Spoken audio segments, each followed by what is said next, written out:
The newly independent Steve Bannon went before the House Intelligence Committee yesterday to answer questions about what he knows in regards to the Russia investigation, but he ended up revealing very little, at least about that investigation. But what he did reveal is the lengths the White House will go to stop him from revealing whatever it is that he might know.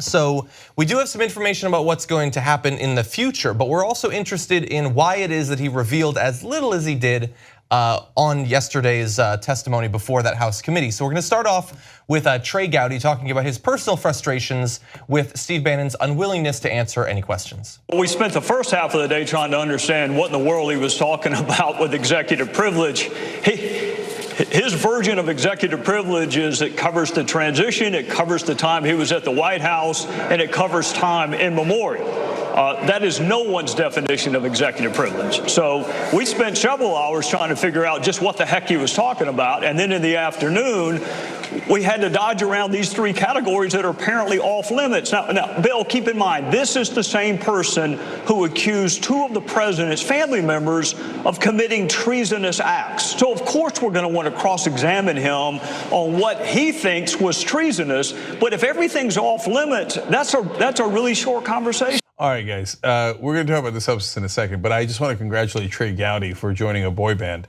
I think that's awfully brave of him this late in his career. And Trey, remember, if you find anyone in the woods, don't tape it, okay? That'll get you in trouble. Is he trying to look like Logan Paul? These are a lot of hair references that I sort of get.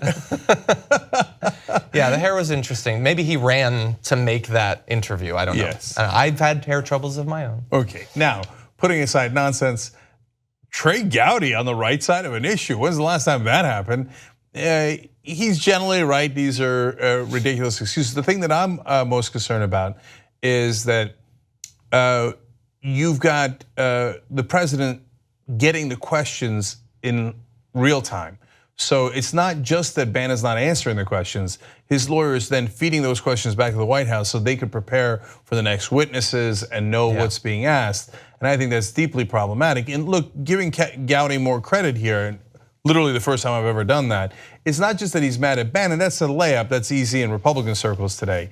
But he's mad at the White House and he's calling out Trump for not letting Bannon answer the questions. And that does take a little bit of political courage. Exactly, yeah. So let's break down this because there's a couple things happening here. I mean, first of all, Bannon was largely asserting that some vague, ever-present executive privilege was stopping communications about a lot of stuff, but especially when it comes to the timing of what questions he can answer. We're gonna get into that in just a little bit, but I'm gonna jump ahead one graphic because as Cenk was saying, the AP reported that Bannon's attorney, Bill Burke, relayed the questions in real time to the White House, who then instructed again in real time Bannon to not answer any questions about things that happened both during the presidential transition in late 2016 or about his time within the White House. So basically, you could theoretically answer questions, except those that have to do that fall under the area of executive privilege, only about things that happened during the campaign, not the transition and not after the transition, even though we know that those are incredibly important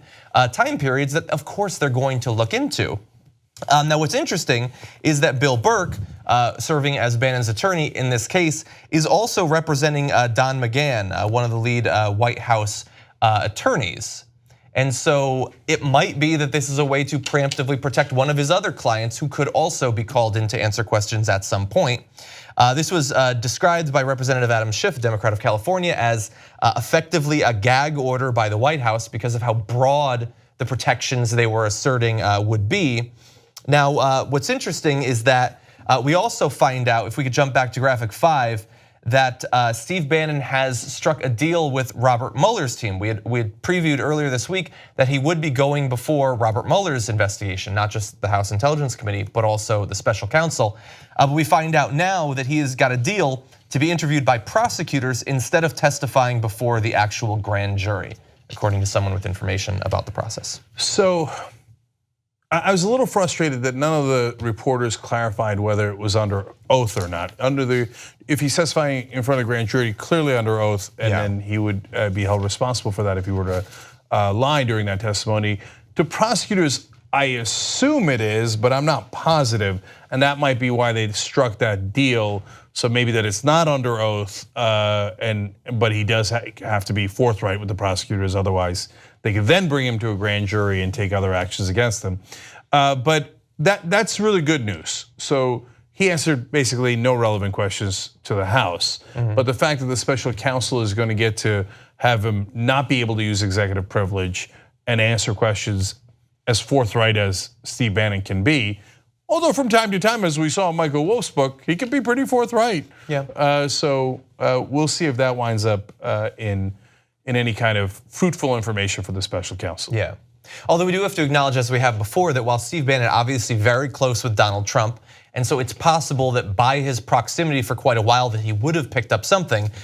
Even from all of the information revealed in Fire and Fury, I don't know of any particular reason why Steve Bannon would know about these particular issues. He knows a lot about where the bodies are buried and all of that, the interplay of the different factions in the White House. But I mean, he preemptively in Fire and Fury even says, I have insulated myself from the Russia stuff.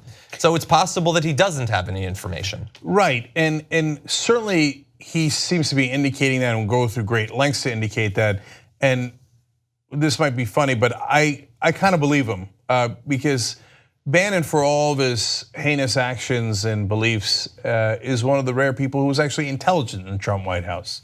So there were some folks that are, Gary Cohn used to run Goldman Sachs. You could agree or disagree with the guy, but he's very, very bright.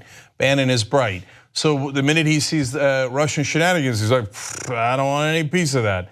So, and that was his claim in those frank conversations to Michael Wolff. But think about what else that means. That means he knew that there were funny things going on about Russia. Yeah. And he's like, I don't want any piece of that because that looks like trouble. It looks like you're doing the wrong thing. So even people inside the campaign and inside the White House could see that clear as day. Although apparently some right-wingers and some left-wingers can't. Okay, and one last thing.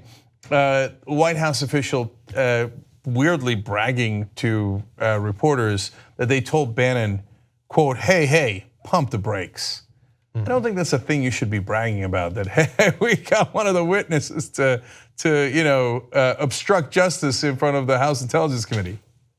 You just watched a video by the Young Turks, the home of the revolution. If you'd like to get the full show, come join us and become a member. tytnetwork.com/join.